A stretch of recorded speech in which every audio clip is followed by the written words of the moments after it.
Hey, y'all,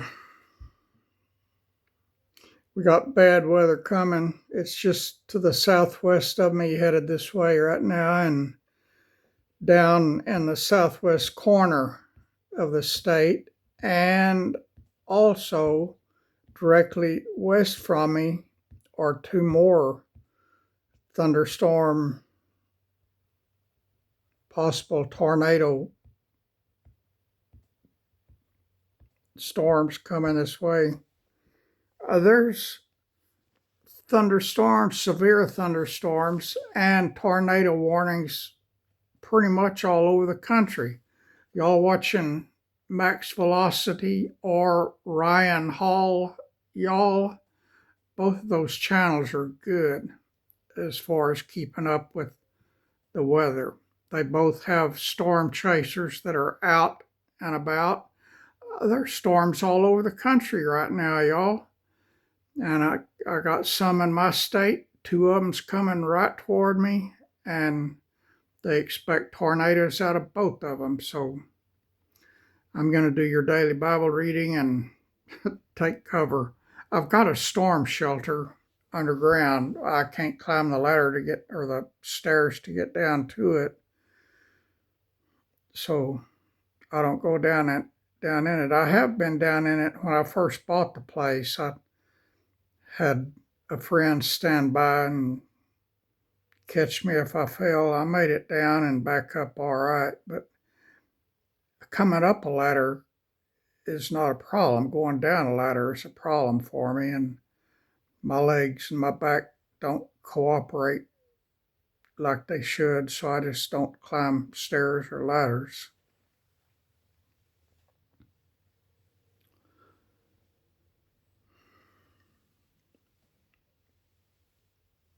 I don't know what to do, y'all. There's nothing I can do. I'm glad I put the truck in the garage. It'll be somewhat protected, but that garage is so old. I'm surprised the strong wind we get hadn't blown it over. And on the north side of it is a big, huge monster tree. I don't know what kind, that's leaning right over my garage. When they were clearing that lot next door, I told them to try and get that tree down. And the north side of the tree has a hole in it big enough for me to stick my head in. My whole head. It's deep and it's wide and it's tall. And so that could help it just crack and fall right on my garage. And it's so big it would crush my garage. I told them when I tried to get it down to let me know, and I'd get my truck out of the garage in case it crashed toward the south, but they couldn't get it down. They tried, they couldn't get it down. So it's still there. But anyway, everything, y'all, everything is under God's control. So I don't worry about anything. If the house gets blown away, I'll be homeless. If the garage gets blown away or crushed, so will the truck, because it's in it getting protected.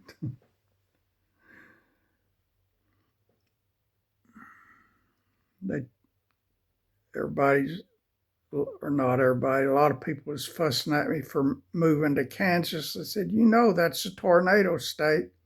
Well, did you know Texas, the state I came from, has 3 times more tornadoes than Kansas does? And since I've been up here, I think Texas has 10 times more tornadoes than Texas. Texas is constantly getting pounded with tornadoes now. Have y'all noticed that? Especially the north around Dallas and Fort Worth, and to the west of Dallas and Fort Worth. It seems like every week there's tornadoes going through there, major tornadoes. I got friends up there that had their they had two single garage doors. Both of them got sucked out and off their tracks by a tornado, and they had roof damage too. It didn't take the house down, and they had a nice house, but it did do some roof damage and sucked off both garage doors. But no structural damage, thank God. But a lot of people have lost their homes this year, and it's just now June. So just pray for everybody in the path of all these tornadoes. They got tornadoes everywhere right now in Texas and New Mexico and Arizona, places that normally doesn't get tornadoes. Texas gets them, but I don't remember hardly ever hearing of any in New Mexico and Arizona, but they've got some possibilities there right now. And Utah and Colorado, there's some in Colorado right now, and Colorado's just 50 miles west of me, and two of those are headed this way. Well, the two of them headed this way are coming up from the southwest right this way. But a lot of them, whenever I see a tornado coming, I start praying, and I believe in the power of prayer. And a lot of them will come right to the edge of my town and dissipate. It's happened several times, and it just blows my mind. But I don't know if it's my prayer that did it, or if God had it planned that way from the beginning, or what. But it just blows my mind that I'll be praying intensely, and they'll get right to the edge of my town, and poof, they're gone. Oh, you got to see Kitty Callie yawn. She must be sleepy. She sleeps 10 times more than I do.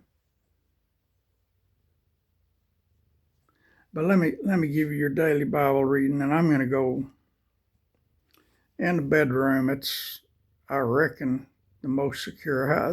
The bathroom would be the best place to go in because it's so small. You got walls right close to each other that would be good support. Plus, the only window in the bathroom is one about 5 or 6 inches high. It goes the full length of the bathtub, but it's up close to the ceiling and just about 5 or 6 inches high, so I don't worry about it busting. But there's no place in the bathroom to get comfortable. If I had to stay in there an hour or two, or if a tornado hit and I was in there for many hours till somebody found me, it's not a comfortable place to be. So I go to the bedroom. It's a small room, and it's got good sturdy walls, but it's got 2 big windows in it. I can't do anything about that. But I think it's the most secure place, comfortable place for me to go. And it's got that big comfortable chair that I kneel down in front of and pray the whole time we're under a tornado warning. So that's where I'm going to head as soon as I read this for you. Just pray for everybody. Man, this weather is so crazy. It's all over the country, all over America. For y'all that are outside of America, I'm talking about in America. And there's one down in South Texas, down at Brownsville, right on the Mexico border. I never heard of a tornado down there, but they got one tornado chaser. Ryan Hall, y'all, has a tornado chaser down there at Brownsville. And I don't remember ever hearing of a tornado down there. It's just crazy what the weather's doing. Some people say that they're created by some kind of something that the government has. I don't know why the government would want to create tornadoes, but I've heard several say that they're caused by some machine that the government has. I don't know about that. don't know what they're talking about, but the past government, it wouldn't surprise me. The government we got now, it would surprise me if they were doing something like that. I don't see any sense in it from anybody. But anyway, let me give you chapter 13 of Second Chronicles. Remember in chapter 12, Ahijah, is that his name? Abijah had raided Jerusalem, or Egyptians had raided Jerusalem, and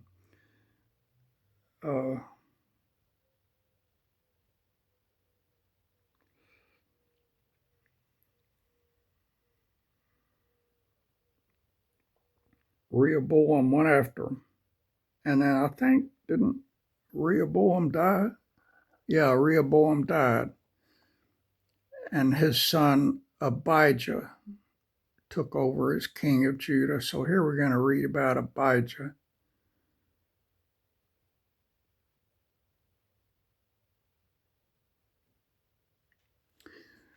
Now, in the 18th year of King Jeroboam, began Abijah to reign over Judah.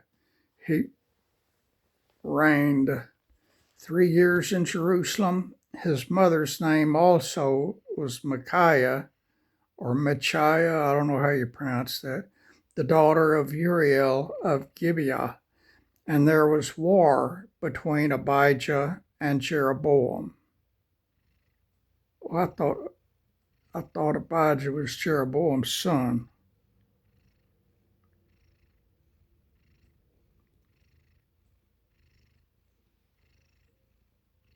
Now I'm confused, y'all. Hang on a minute.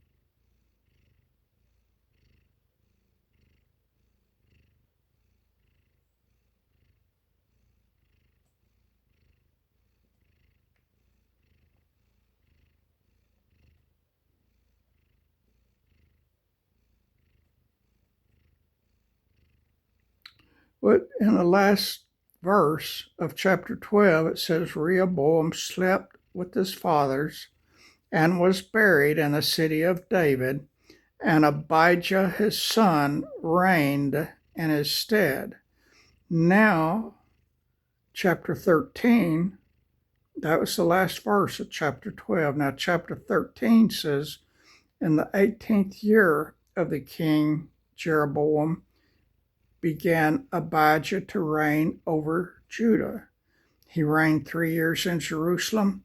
His mother's name also was Micaiah, the daughter of Uriel of Gibeah, and there was war between Abijah and Jeroboam. I do not understand that. If Jeroboam died 2 verses ago, how can he be at war with his son? And verse 3, and Abijah set the battle in array with an army of valiant men of war, even 400,000 chosen men. Jeroboam also set the battle in array against him with 800,000 chosen men, being mighty men of valor. I do not understand that. And Abijah stood up upon Mount Zemaraim, which is in Mount Ephraim, and said, hear me, thou Jeroboam, and all Israel.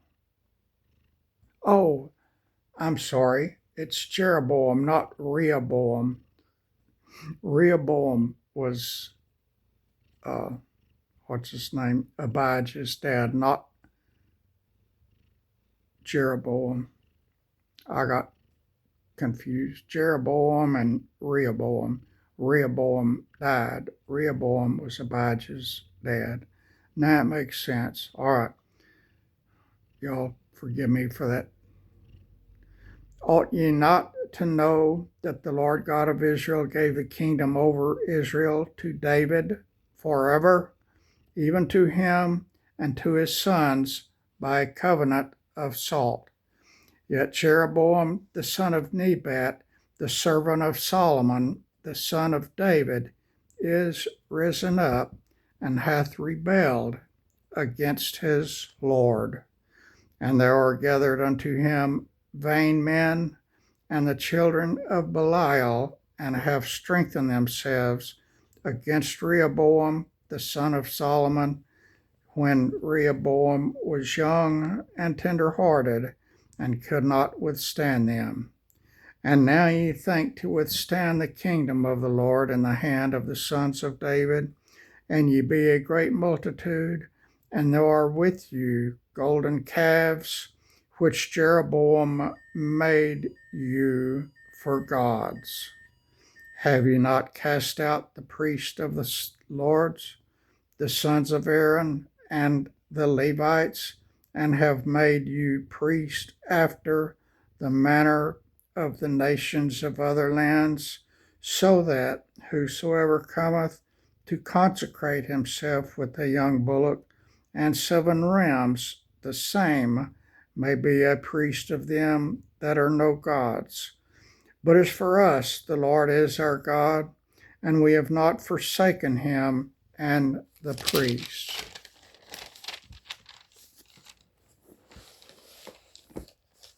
Which minister unto the Lord, or the sons of Aaron, and the Levites wait upon their business, and they burn unto the Lord every morning and every evening burnt sacrifices and sweet incense. The showbread also set they in order upon the pure table, and the candlestick of gold with the lamps thereof, to burn every evening. For we keep the change of the Lord our God, but ye have forsaken him.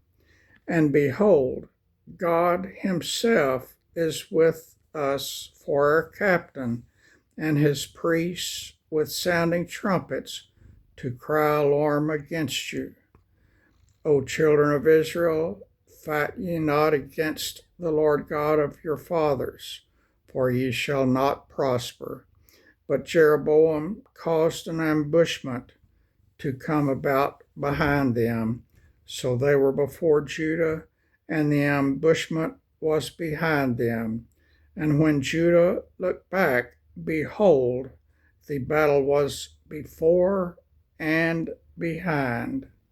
And they cried unto the Lord, and the priest sounded with the trumpets.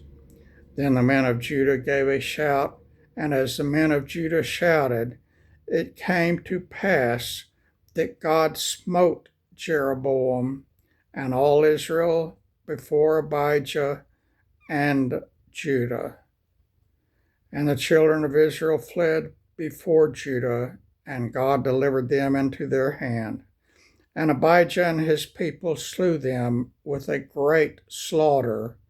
So there fell down slain of Israel 500,000 chosen men, 500,000 chosen men of Israel, slaughtered. Thus the children of Israel were brought under at that time, and the children of Judah prevailed, because they relied upon the Lord God of their fathers.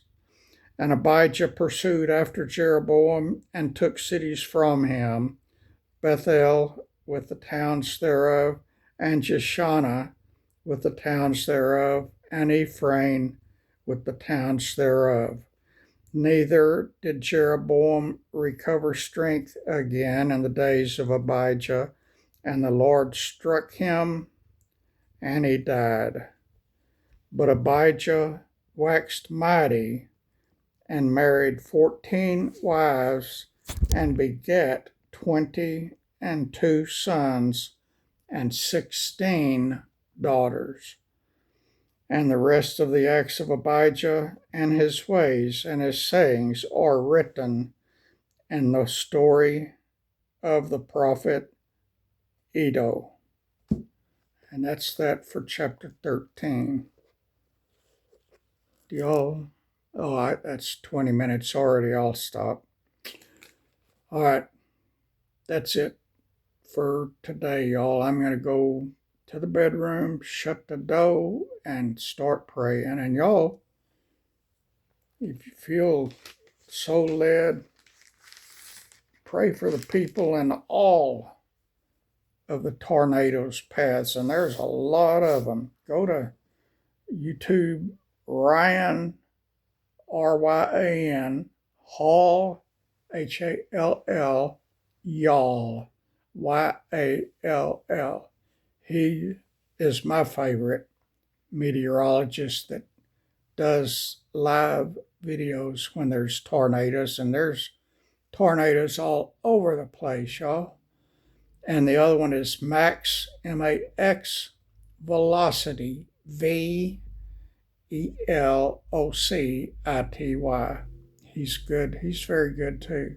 I just like Ryan Hall, y'all, better. I've been watching him longer before I discovered Max Velocity, but they're both good. And they both do live videos when there's tornado activity or even severe thunderstorm activity with hail and so forth. They want to warn people to protect what they can and be safe. And that's what I'm telling y'all. If you're in the path of a tornado or hail, protect yourself and whatever you can of your property. There's nothing I can do for the house or garage or my gardens. They got pounded with hail yesterday, but it was just little marble size or smaller, and it didn't last but 5 or 10 minutes and it was all over. But still, my gardens got pounded, and I don't know if they'll survive or not, but nothing I can do about it. And I guess the roof on my house and garage is tough. The roof on the garage is about to rot away. I need to replace it, but it takes money. I don't have money. And that garage door is one from the 1940s or 50s. It weighs about 400 pounds, it feels like, every time I have to open it. And it's solid wood, and the wood is that thick, and it's hard to get that sucker up. I wish it was the old-timey kind that would open like that, 2 doors that would open that way. I've been tempted to tear it apart and build it like that. It'd be a whole lot easier to do one side and then the other side than to do the whole thing up. I can't afford a fiberglass or aluminum garage door with the garage door opener. I'd love to have a garage door opener. This is the first garage I ever had that didn't have a garage door opener. Even way back in the 70s, when I was first leaving my parents' house and getting out on my own, I had garage door openers. Not now. And this is also the smallest house I ever owned. I always thought if a tornado got this house, I'd just finish out the basement and live in it. But I can't climb stairs now, so I can't do that. So I don't know what the heck I'll do. I just go in the bedroom and pray that nothing happens. But it's going to happen a bunch of places, so y'all pray for the people in those places. God knows who they are and where they are, and there's been so many houses torn apart by tornadoes this year, and we're just now in the beginning of the 6th month of the year. Crazy weather going on all over the world. It seems like America's getting pounded the worst, or maybe I just hear about it more because I live here, but it's been horrible. Thank God this place has been protected. I just keep praying that he keeps protecting it, because I don't have insurance. I can't afford insurance. So if I lose it, it's gone. I'll start living in my truck, I guess. That's it, y'all. If any of you feel led by God to help me out with my finances, my Venmo is Stan, STAN, APPVEN, the first three letters of Venmo. Stan App, that's the first four letters of my first name, the first three letters of my last name, and Ven, VEN, the first three letters of Venmo. Or you can send me a check or money order or whatever. I've got all of them, I think. I got a money order and I got a check. I'll take anything. You can put cash in an envelope and send it to me, but email me at Hanging Out with Stan, just like my YouTube name. And hanging does not have a G. It's not hanging, it's hanging out with Stan, like a redneck would say it, at yahoo.com.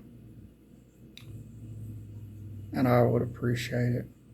And I don't know if I could ever repay you, because my income has gone down and I'm applying for jobs, but there's not a lot here, and my body won't let me travel far, so I gotta stay close to home. God bless you, friends. I love y'all. Y'all are my family. And this is my favorite book in the world, in case you forgot. And I'm gonna take it with me in there and pray and read and pray for all the other areas too. I don't want anybody getting torn apart by a tornado or anything else. Living on the Texas Gulf Coast, I've lost a lot to hurricanes. The last time was in 2017, Hurricane Harvey. It just demolished it. I lost everything I had except the clothes I had evacuated with. Yep, that's all I saved. Everything was gone, including the house. So it's been rough, y'all. I got Kitty Callie. She evacuated with me. She and my clothes. All right, she was little then. She was a lot smaller than she is now. God bless you, friends. I love and appreciate every single one of you. And that's the truth. God bless you.